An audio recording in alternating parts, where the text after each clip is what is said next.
right, now for something extra special. One of my favorite drivers, one of our fastest drivers in Group 8 with this beautiful Datsun here, Joe Riolo, who just came from Lime Rock last weekend, had a great time, always one of our fastest at Lime Rock in this car. Tell us a little about this Z car you've got this weekend.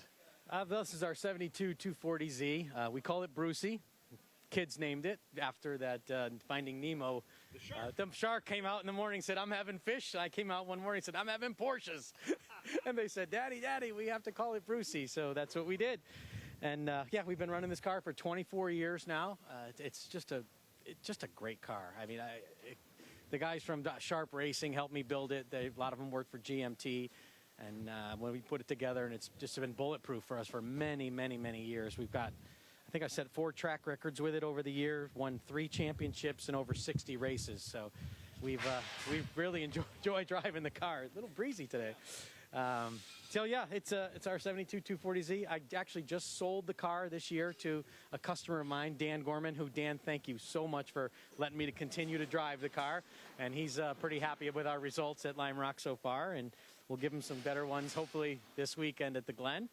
And yeah, that's it. It's just a great car. We've been running it a long time, and we love running with SVRA. Watkins Glen's my favorite track, so no offense, Lime Rock, you're my home track, but this is my favorite track. Yeah, that's how everybody has to do it. But I notice, you know, if you want to have good luck in a Datsun, usually you have John Morton sign your dashboard, but he signed the hood, huh? Bob Sharp's signature on there as well, and over the time it faded, unfortunately. But but now, like Monty Python says, for something totally different, to change gears. So we go from a Datsun 240, great car, very agreeable, well balanced, to this just monster that it just, you can't even as crazy as they were in the late 60s, early 70s, Formula 5000, one of the craziest, like right there with Can-Am. They basically, this is before they really considered driver safety. They just said, let's just put the biggest engines, the biggest tires, and then everything else will be made out of wire, basically. Strap this thing on, get in it, and drive it. But this car has a ton of history, Joe, and I was surprised when I saw that you were driving it. I don't really associate you with these cars, but you had one last year. But tell us about this thing, and this has got to be a handful. Yeah, I'm very, very honored and privileged to be able to have this car, and hopefully we can be a good steward of it in the time that we own it, and for as long as we own it. I was fortunate enough to buy this from the family of Gary Pavis, who bought it pretty much right from Penske. There was one other owner, Tom Fury. He only owned it for a few months and then sold it to Gary. Gary put a single-seat Can-Am body on this and a Chevy motor, and Drake Olson drove this as their backup car. But this is Mark Donahue's car, Roger Penske car, original motor, original gearbox. It's about as original as you can get. We've kept every part that we could find that was original, and we've tried to restore it as best we could to its original livery. This year is the first time since 1973 this car's been at the track in its correct livery. And yeah, so we got this about 11 months ago in pieces, and we've been thrashing to try and get it together. We're still working out some little kinks here and there, as you always get with a new race car, but yeah, I really enjoy it. You know, I've driven a lot of cars over the years. I've been racing almost 40 years. And from drag racing to NASCAR to limited Busch North Series and tour modifieds, and then all the production cars and sports racers.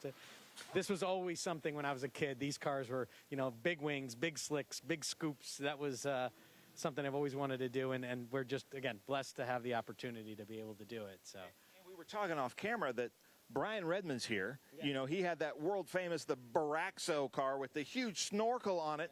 And this year he finished second in the points with Donahue third. Is that correct? And Jody Scheckter won the series. This car actually only ran half of the season in '73. There was a huge fire at the Penske garage at the beginning of the season, and the first car burned to the ground. I think that was chassis 5 or 7 or 9, one of the early chassis. So by the time Lola was able to put another chassis together, this is chassis 19. It was like halfway through the season.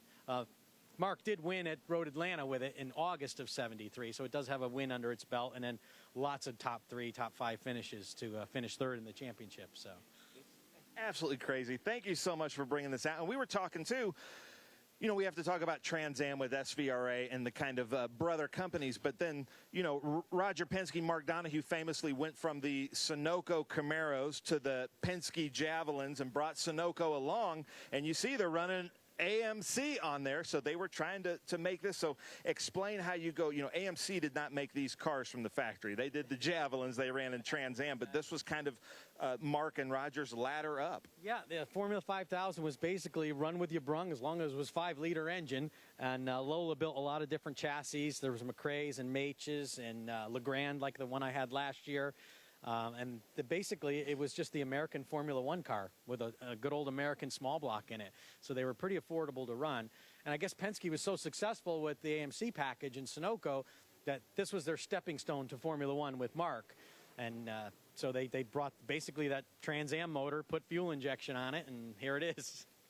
Okay, now you got to come around here, though, cameraman, because, you know, I like my awkward questions. So, do they only trust you with 4 cylinders, Joe? Is that what they're doing? Just go out there, get used to driving it, and then maybe we'll plug in the other ones? Yeah, it's got so much power. We only run on 4. No, we're just changing spark plugs, doing some, you know, in-between maintenance, chasing a couple little gremlins. I think we got an electrical issue that we're working on. She's breaking up a little bit, and it ran really, really well in the dyno. So the only thing different between the dyno and here is either the MSD box or the coil. So just little stuff like that we're chasing. Like I said, first real race weekend with it, so we'll work out our kinks and we'll have it running. But it's, again, I'm glad to have the car here. I hope the fans really enjoy it, and I hope we did Mark and Roger some tribute here, honor. So. Oh, I'm sure. And when you buy a car of such prominence like this, do you get some of the original notebooks with notes maybe from the captain in it or Mark Donohue? I mean, both of them being kind of that engineer mindset. Yeah, I would love to do that because this is very different than any other Lola. They made a lot of changes on this car. But unfortunately, I bought it from Gary Pavis's family. He passed. So, and we spent hours scavenging his garage, just trying to, all right, this looks like it belongs to the Lola. Oh, this was the Can-Am part. And there were so many parts all over. And we were fortunate enough, I think we got about 97% of all the original parts for the car. So, again, original fuel injection, original valve covers, original headers, original motor, gearbox, all of that. So it's, again, it's as true to original as you can pretty much get. Unbelievable. Well, thank you so much for bringing this out there. You know, I think you're a little crazy also, but I love that about you, but unbelievable. Yeah. But thank you so much for bringing this out. So watch out for this number 6 Sunoco Beast out there in the Formula 5000 group. And there's a few Formula 5000s here this weekend, but also our Group 8 and 240Z. So thank you so much, Joe, for bringing that out. And we should have a blast this weekend. Well, we appreciate running with SVRA. You guys have always been great to us. So thank you very much. Thank you, sir. All right. We'll see you in a bit. Thank you.